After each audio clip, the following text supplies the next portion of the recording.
Alors, nous voici à la 5e et dernière capsule portant sur le bloc 1, l'Alliance populaire. À partir de la semaine prochaine, je vais vous traiter d'autres sujets qui me sont chers et auxquels je tiens à partager avec vous durant cette campagne-ci. Mais là, donc, pour cette 5e capsule, on vous a gardé le dessert, c'est-à-dire les statistiques qui font qu'on croit que c'est possible mathématiquement de réussir une alliance avec le Parti québécois et de battre les libéraux en 2018. On pense donc qu'il est raisonnable de considérer qu'en compilant toutes les déclinaisons qui ont été faites sur le site web Too Close to Call, qui est réputé pour faire une bonne répartition quand même des circonscriptions, des votes dans les circonscriptions, on pense qu'on peut se donner une idée de ce à quoi ça pourrait ressembler. Évidemment, il pourra y avoir des variations, mais quand même, c'est intéressant. Je vous le donne en bref, en clair. Dans un cas de l'Alliance populaire, les libéraux récolteraient 49 sièges. Donc, ils demeurent menaçants, ils demeurent présents, mais ils auraient 49 sièges.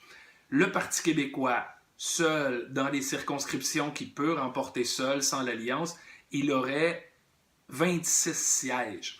La CAQ perdrait beaucoup de plumes dans ce scénario-là et serait réduite à 11 sièges. Québec solidaire en aurait 4 qu'il peut obtenir par lui-même.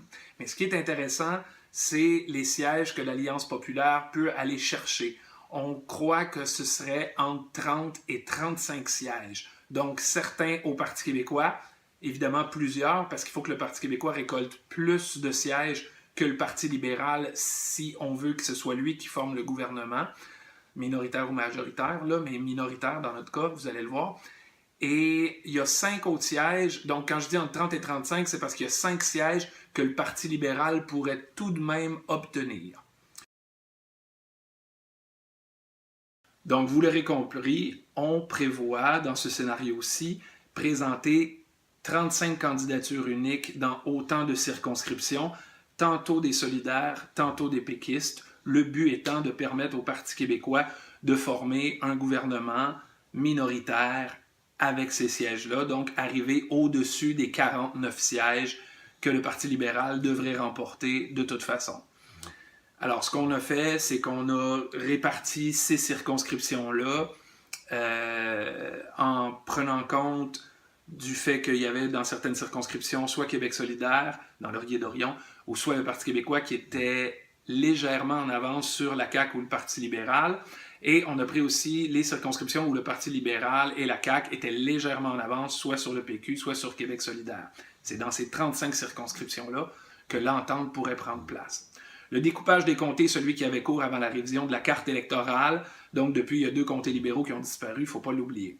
La redistribution des votes a été calculée en considérant qu'une candidature unique de l'Alliance populaire dans une circonscription voit aussi reculer l'appui des électeurs du PQ de 10% au profit de la CAQ. Il voit aussi reculer les électeurs de QS de 15% au profit de la CAQ, c'est ce que les sondages nous révèlent, et de 10% au profit de tiers partis ou des abstentionnistes.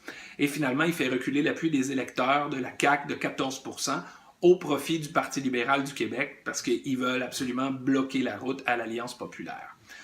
Il y a des facteurs qu'on n'a pas pris en compte dans notre analyse, c'est que la proportion d'électeurs caquistes qui pourraient donner leur appui à l'Alliance populaire n'est pas prise en compte.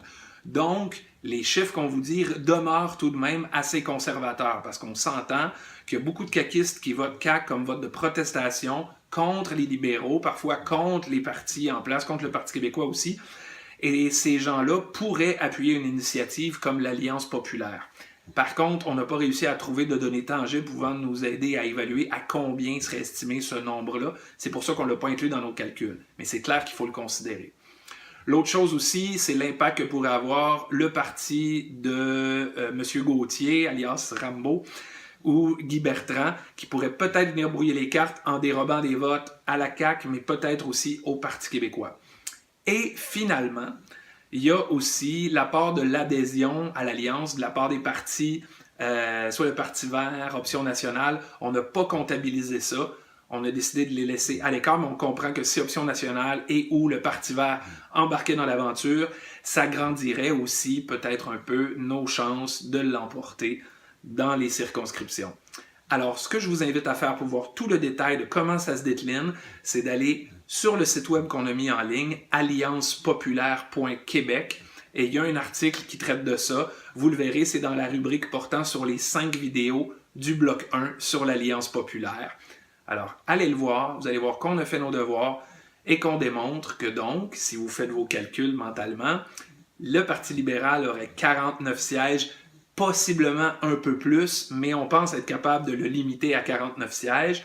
Le Parti québécois aurait 26 sièges assurés. On pourrait s'arranger pour qu'il y en ait 53 pour être safe, donc il ne serait pas majoritaire. Et Québec solidaire aurait entre 7 et 12 circonscriptions. Donc on s'entend que c'est très, très, très limité. C'est peu certain que ça fonctionne, mais dans tous les cas, on a une force très présente à l'Assemblée nationale. Et finalement, la CAQ, elle, c'est la grande perdante de cet exercice-là, avec 11 députés, et eux ne récupèrent aucun siège en cas de candidature unique dans les circonscriptions où on a placé. Il y a juste le Parti libéral qui pourrait s'en sortir.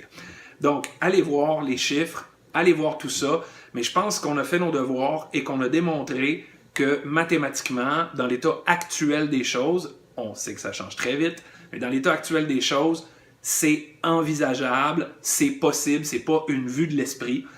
Et évidemment, ça va dépendre de la conjoncture qui change, mais je pense que l'échiquier politique tel qu'il est actuellement, c'est possible de le voir continuer de la sorte. Et n'oublions pas l'effet d'entraînement que pourrait avoir l'Alliance populaire sur l'ensemble de la société civile. J'ai exclu du calcul, évidemment, les abstentionnistes, et ça, c'est une force énorme. Il constitue, bon an, mal an, entre 25 et 30% des électeurs québécois, des électeurs inscrits. Alors, s'il y avait un mouvement emballant, ces gens-là pourraient changer la donne, et il y a fort à parier que s'ils se déplaçaient enfin pour venir voter, ce serait probablement pour l'Alliance populaire. Merci.